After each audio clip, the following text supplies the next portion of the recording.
Somos lo que contemplamos.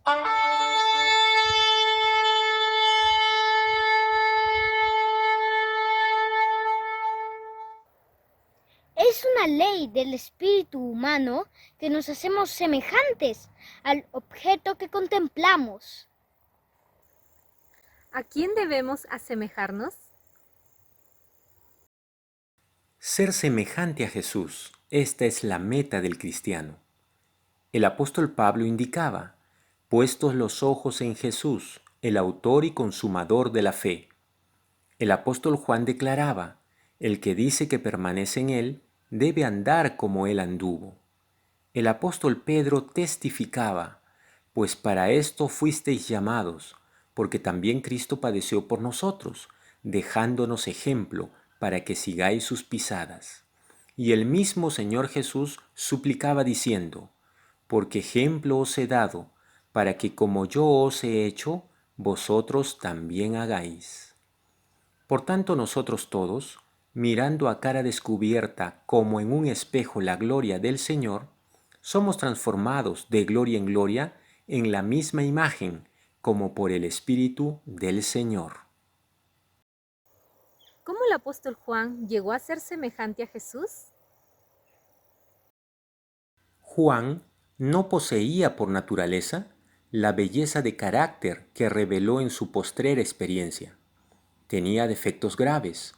No solamente era orgulloso, pretencioso y ambicioso de honor, sino también impetuoso, resintiéndose por la injusticia. Él y su hermano eran llamados hijos del trueno. Mal genio, deseo de venganza, espíritu de crítica, todo eso se encontraba en el discípulo amado. Pero, debajo de ello, el Maestro Divino discernía un corazón ardiente, sincero y amante. Jesús reprendió su egoísmo, frustró sus ambiciones, probó su fe y le reveló aquello por lo que su alma suspiraba, la hermosura de la santidad, el poder transformador del amor. En la vida del discípulo Juan se ejemplifica la verdadera santificación. Durante los años de su íntima asociación con Cristo, a menudo fue amonestado y prevenido por el Salvador, y aceptó sus reprensiones. A medida que el carácter del Divino Maestro se le manifestaba, Juan vio sus propias deficiencias, y esta revelación le humilló. Día tras día, en contraste con su propio espíritu violento, contemplaba la ternura y la tolerancia de Jesús, y oía sus lecciones de humildad y paciencia. Día tras día su corazón fue atraído a Cristo, hasta que se perdió de vista a sí mismo por amor a su Maestro. El poder y la ternura, la majestad y la mansedumbre, la fuerza y la paciencia que vio en la vida diaria del Hijo de Dios, llenaron su alma de admiración. Sometió su temperamento resentido y ambicioso al poder modelador de Cristo, y el amor divino realizó en él una transformación de carácter. Transformados por la contemplación. Cuando la mente se detiene en Cristo, el carácter es moldeado a la divina semejanza. Los pensamientos se saturan con el sentimiento de su bondad y su amor. Contemplamos su carácter y de ese modo Él está en todos nuestros pensamientos. Su amor nos envuelve. Cuando contemplamos, aunque sea por un momento, el sol en su gloria meridiana y luego apartamos los ojos, la imagen del sol aparece en todo lo que miramos.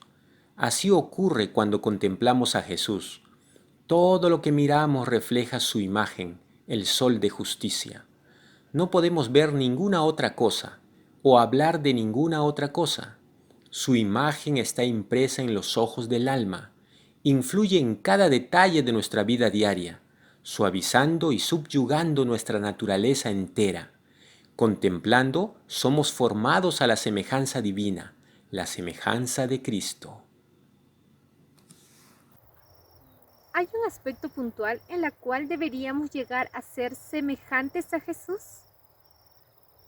Como aquel que os llamó es santo, sed también vosotros santos en toda vuestra manera de vivir, porque escrito está, sed santos, porque yo soy santo. Pues la voluntad de Dios es vuestra santificación. Juan era un maestro de santidad, y en sus cartas a la Iglesia señaló reglas infalibles para la conducta de los cristianos. Y todo aquel que tiene esta esperanza en él, escribió, se purifica a sí mismo, así como él es puro. El que dice que permanece en él, debe andar como él anduvo. Enseñó que el cristiano debe ser puro de corazón y vida. Nunca debe estar satisfecho con una profesión vana. Así como Dios es santo en su esfera, el hombre caído, por medio de la fe en Cristo, debe ser santo en la suya.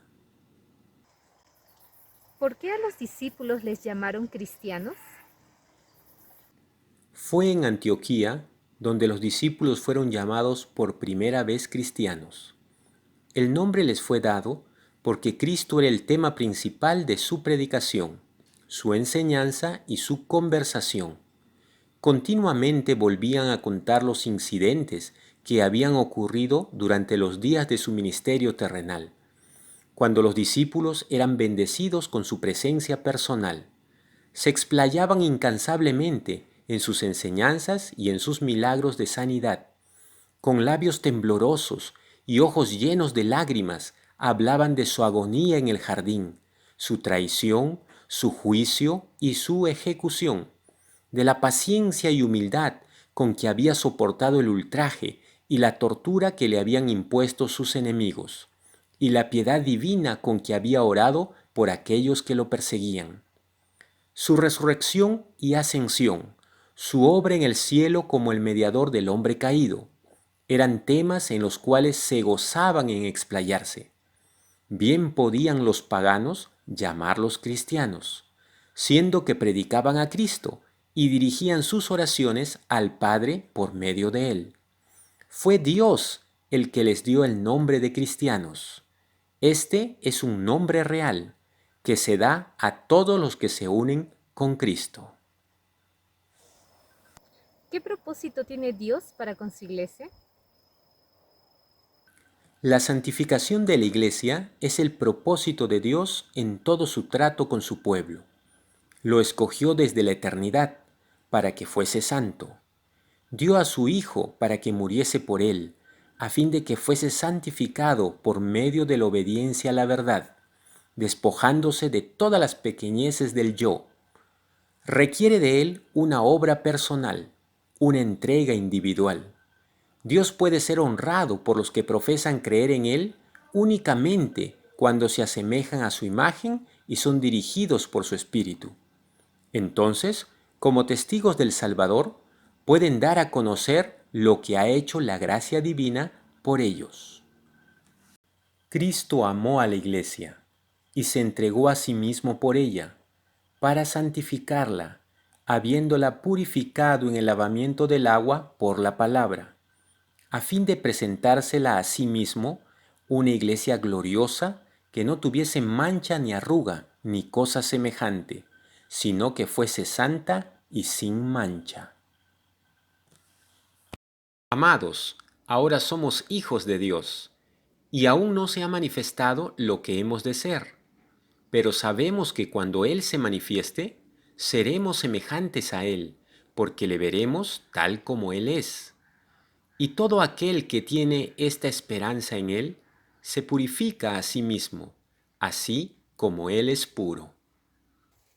Yo quiero ser como Jesús. ¿Y tú?